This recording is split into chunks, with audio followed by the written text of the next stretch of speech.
চাঁদপুর থেকে যোগ দিচ্ছেন আমাদের সহকর্মী মনিরুজ্জামান বাবলু। বাবলু, নদী ভাঙন প্রবণ এলাকাগুলোতে এই মুহূর্তে কি অবস্থা দেখতে পাচ্ছেন, আর পানি উন্নয়ন বোর্ড থেকে নদী ভাঙন রোধে কি কোনো উদ্যোগ নেওয়া হয়েছে? নদীর পাড়ের মানুষদের যে আকাঙ্ক্ষা, চাঁদপুরের মতলব উত্তর উপজেলা, এই উপজেলাটি আসলে নদী বেষ্টিত এই উপজেলা। এই উপজেলার চারপাশে দনাগদা এবং মেঘনা নদী দ্বারা বেষ্টিত। এখানে একটি বেড়িবাঁধ রয়েছে, মেঘনা দনাগদা বেড়িবাঁধ প্রকল্প রয়েছে পানি উন্নয়ন বোর্ডের। এই বেড়িবাঁধটির বাগানবাড়ি ইউনিয়নের তিনটি গ্রাম, হাপানিয়া, খাগড়িয়া এবং নবীপুর, এই তিনটি গ্রামের প্রায় 10,000 বাসিন্দারা ভাঙন আতঙ্কে রয়েছে।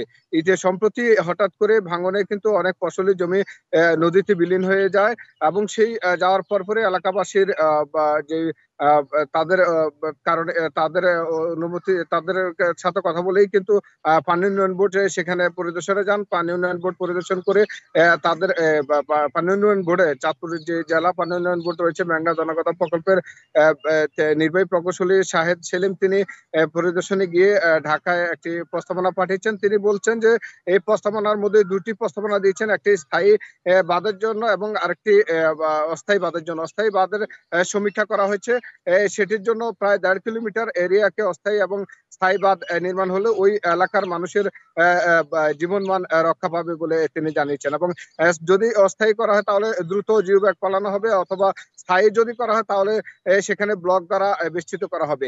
নদীর পাড়ের মানুষের সবচেয়ে বেশি আতঙ্ক হলো এখানে যে বেড়িবাঁধ রয়েছে, মেঘনা দনাগদা বেড়িবাঁধ, সেই প্রকল্পের বেড়িবাঁধটি কিন্তু এখন আতঙ্কের মধ্যে রয়েছে। কারণ মাত্র 150 মিটার দূরে কিন্তু নদী ভাঙ্গন এসেছে। আর মূলত নদীটি কিন্তু মেঘনা নদী থেকে ধনাগোদা নদীর মাঝখান দিয়ে যে শাখা নদীটি গিয়েছে এই অঞ্চলটি, এখানে এই নদীর কেন ভাঙছে সে কারণটিও কিন্তু এখনো এলাকাবাসী চিহ্নিত করতে পারছে না। কারণ এই শাখা নদীতে কোথাও বালু উত্তোলন নেই, তবে দূরবর্তী স্থানে বালু উত্তোলন রয়েছে, যেটা আমরা জানি যে মুন্সিগঞ্জ এবং চাঁদপুরের মতলব সীমানাবর্তী এলাকাতে সম্প্রতি অনেক বালু উত্তোলনের কারণে কিন্তু অনেক খুনের ঘটনা ঘটেছে, অনেক মারামারির ঘটনা ঘটেছে।